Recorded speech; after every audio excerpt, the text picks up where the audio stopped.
You've seen this one. Your feed, your group chat, maybe someone you trust sent it to you. Nature's Ozempic, a supplement that supposedly does what the $1,000 prescription drug does for $20 on Amazon. The hashtag alone racked up hundreds of millions of views. Berberine, an ancient plant compound rebranded as a miracle weight loss solution, and people believed it. Millions of them. So today, we're doing what apparently nobody on TikTok bothered to do. We're checking the receipts, looking at actual studies, talking to actual stynists, and what we found, it's worse than you'd expect. Here's where the story starts. Mid-2023. Ozempic and Wegovy are everywhere. Celebrities, news stories, your coworker who suddenly looks different. But there's a problem. These drugs cost over $1,000 a month without insurance. They're on backorder for months. Getting a prescription means jumping through hoops. People wanted an alternative, and the internet was ready to sell them one. Berberine searches on TikTok exploded by 53,000%. That's not a typo. 53,000%. Overnight, an obscure supplement became the hottest thing in wellness. Influencers with millions of followers were calling it Nature's Ozempic. The comparison was explicit, intentional, and completely misleading. Let's back up. What even is berberine? It's a compound found in several plants: golden seal, barberry, Oregon grape. It's been used in traditional Chinese and Ayurvedic medicine for centuries. And here's the thing. Berberine isn't useless. There is actual research showing it has some effect on blood sugar regulation, some effect on cholesterol. It's not nothing.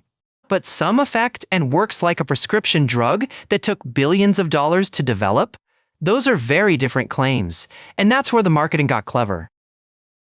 And dangerous. Let's talk numbers. According to a meta-analysis published in The Conversation, berberine reduces body mass index by about 1/4 of a BMI unit. Ozempic? 4.61 units. That makes Ozempic roughly 18 times more effective for weight loss than berberine. 18 times. This isn't a natural alternative. It's not even in the same ballpark.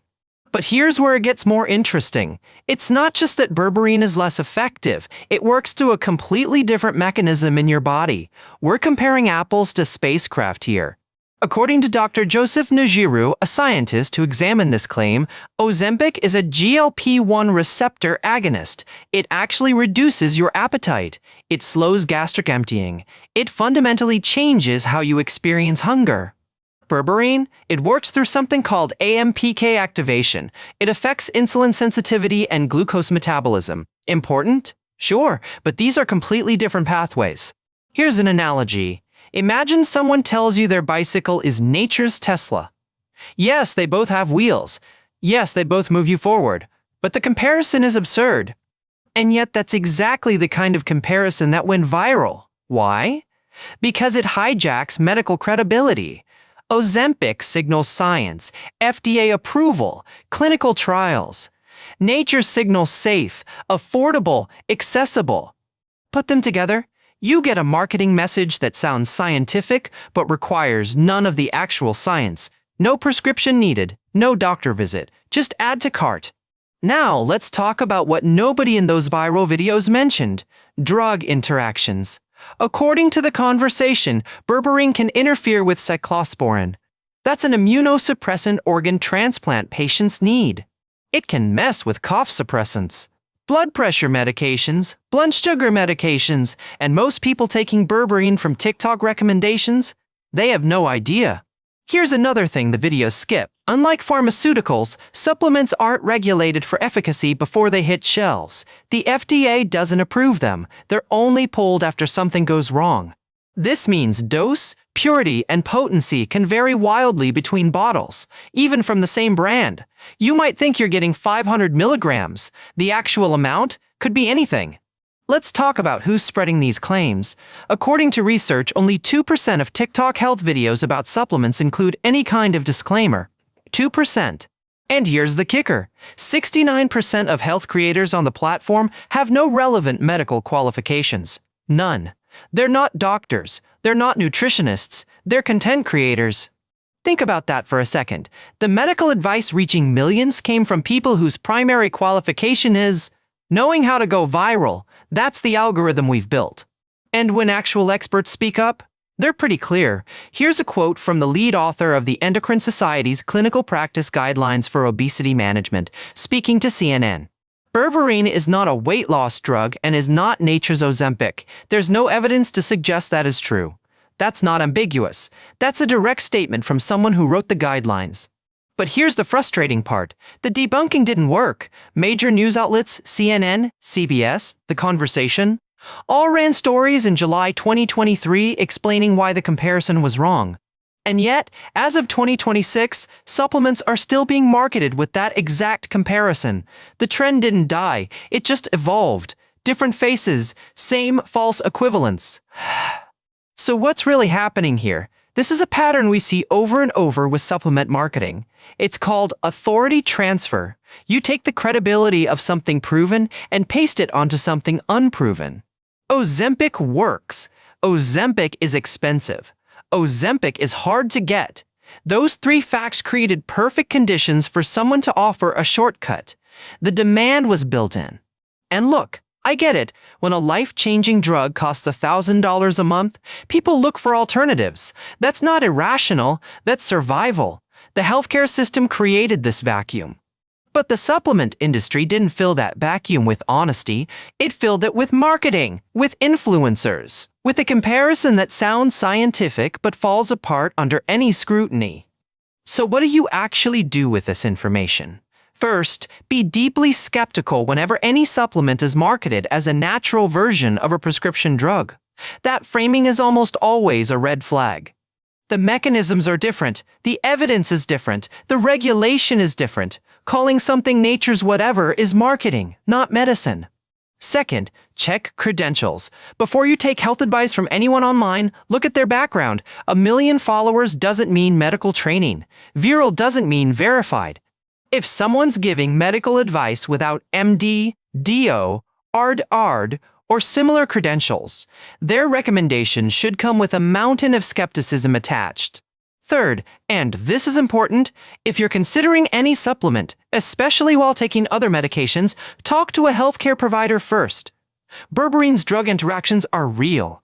This isn't about whether berberine might help some people with some conditions. It might. But that's a conversation to have with someone who knows your full medical history, not a 23-year-old with a ring light. Fourth, when evaluating any health claim, look for meta-analyses and systematic reviews. Those compile multiple studies. They're harder to cherry-pick. Individual studies can say almost anything. And here's a quick test. If someone's selling you something while telling you it works, their incentives are complicated. Follow the money. Always follow the money. Now, there's a bigger story here. This isn't just about berberine, it's about how health misinformation spreads in the age of algorithmic recommendation. The mechanism is predictable.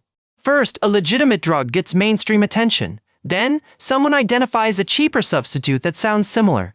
Then, the comparison goes viral because it tells people what they want to hear. And the platforms reward that. Engagement metrics don't measure truth, they measure attention. And claims that validate desires get a lot more attention than claims that challenge them. By the time fact-checkers catch up, the damage is done. Millions have already seen the original claim. Thousands have already bought the product. The correction reaches a fraction of that audience. This is the information ecosystem we built, and understanding how it works is the first step to not getting fooled by it, because there will be another nature's something next month. Guaranteed. So here's your toolkit for the next viral health claim. Ask, what does the actual research show? Not individual studies, but systematic reviews. Ask, who's making this claim and what are their credentials? Ask, is this person selling me something? Ask, what's the actual mechanism of action and is it really comparable to the thing being compared?